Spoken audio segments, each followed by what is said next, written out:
on regarde l'objectif et on fait un joli sourire. On va la refaire.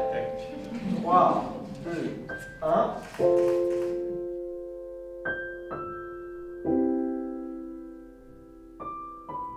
Allez-y, il faut aussi. Poisson fraîche.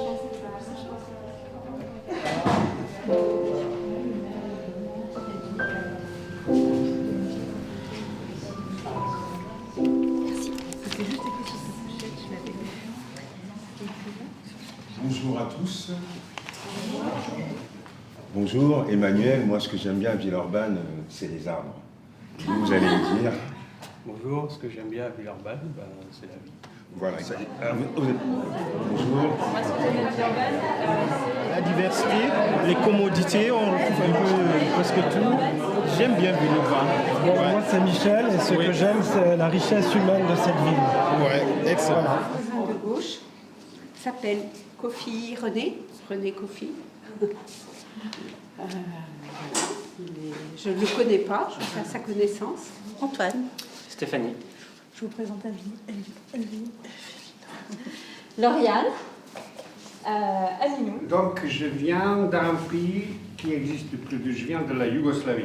La Tchétchénie. Je suis né au Cameroun. Dans ce discours un peu de xénophobie, on peut l'appeler comme ça, hein, vous viendrez sur les noms, comment est-ce qu'on peut au niveau local développer des attitudes, des réponses qui ne soient pas justement de cette nature-là.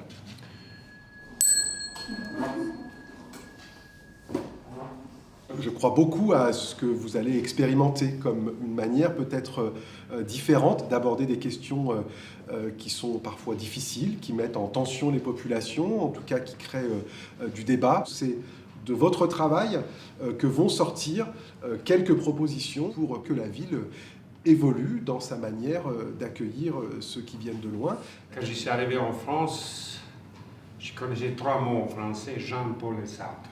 Journaliste, l'écrivain, jeune intellectuel, je pèse mes mots, qui se retrouve quoi? Réfugié et illettré, rétrogradé. L'exil, migration, être étranger, être différent, c'est pas quelque chose qui se passe à part. Ça fait une partie de l'humanité. Je fais partie de cette humanité. Je suis finalement français comme tout le monde. La liberté, c'est pour tout le monde.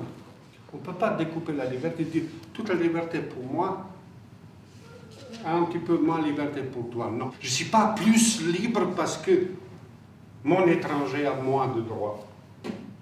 C'est mathématique, ça ne marche pas. Nos petites victoires, comme aujourd'hui, ne sont pas du tout petites, ce sont des grandes victoires.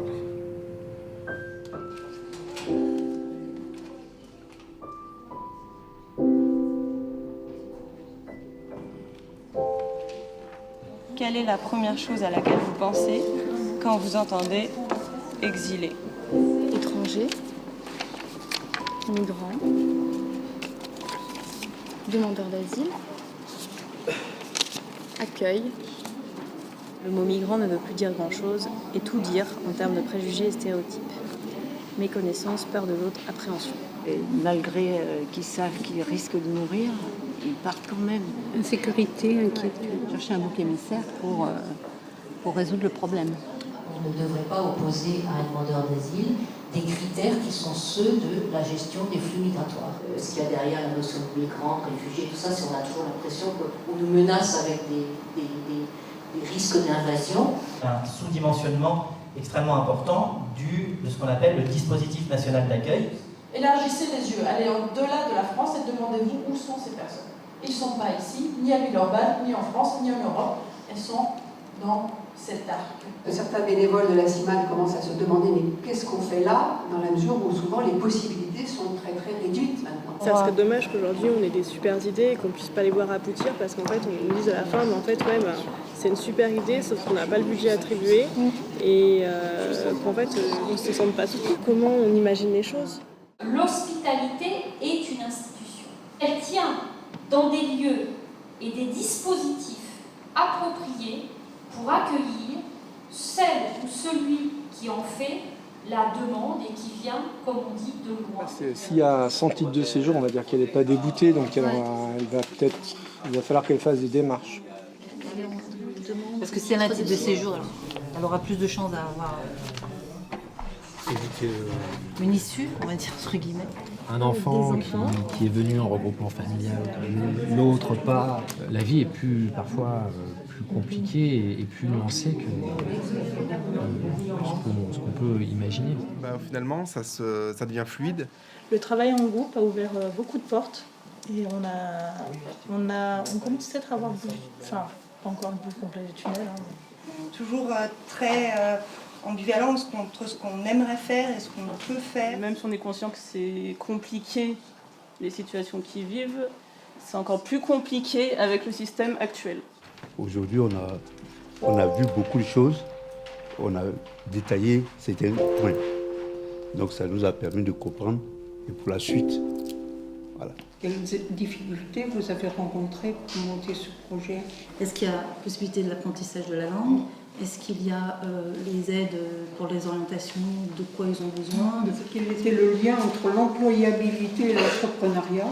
Et comment vous conceviez cette employabilité? Oui, vous avez parlé aussi tout à l'heure de réunions dans les quartiers pour expliquer, présenter l'arrivée de nouvelles personnes, de nouveaux migrants.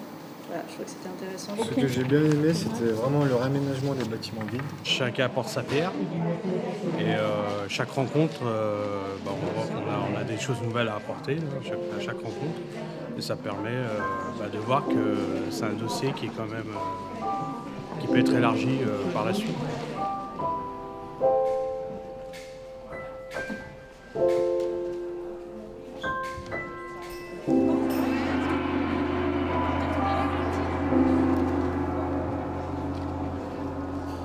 C'est comme un jeu, c'est un défi.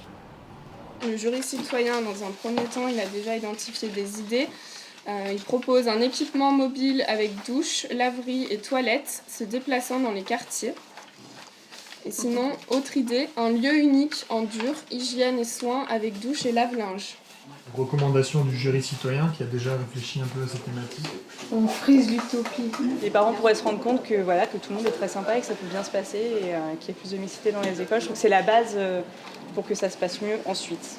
On écoute les gens dans la rue, quelquefois c'est assez délirant ce qu'ils peuvent penser. Ils pensent ce que les médias leur proposent. C'est pour ça que je disais qu'il faut faire une campagne d'information. J'introduirais bien quelque chose sur et après la précarité, oui, sur le durable et sur l'intégration vraie.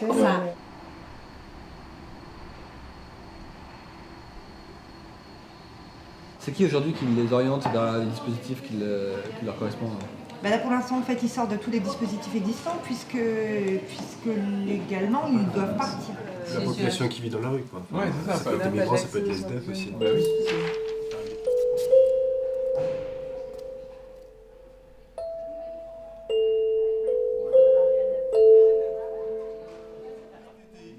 Et on va la refaire.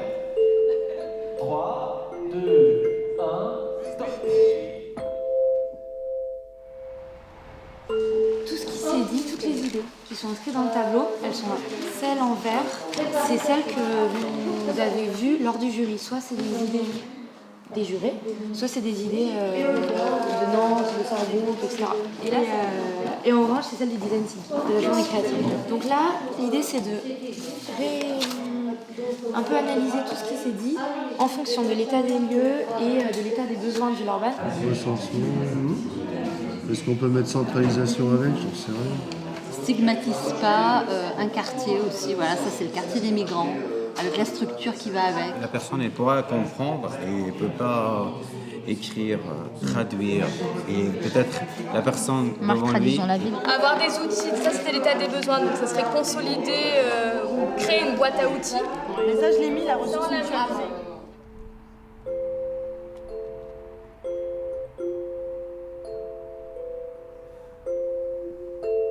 Nous avons commencé notre travail de jury citoyen dans le cadre d'une société bureaucratique, normative, avec du droit, sans trop savoir où on allait. Et en définitive, on finit notre travail sur beaucoup d'humanité.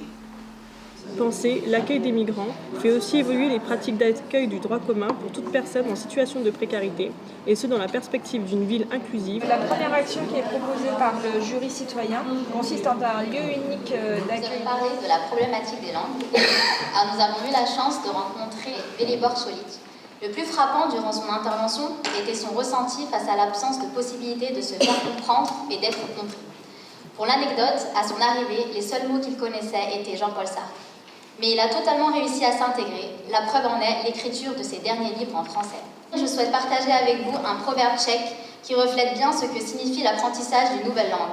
Pour chaque langue que l'on parle, on vit une nouvelle vie. Celui qui ne connaît qu'une seule langue ne vit qu'une seule fois.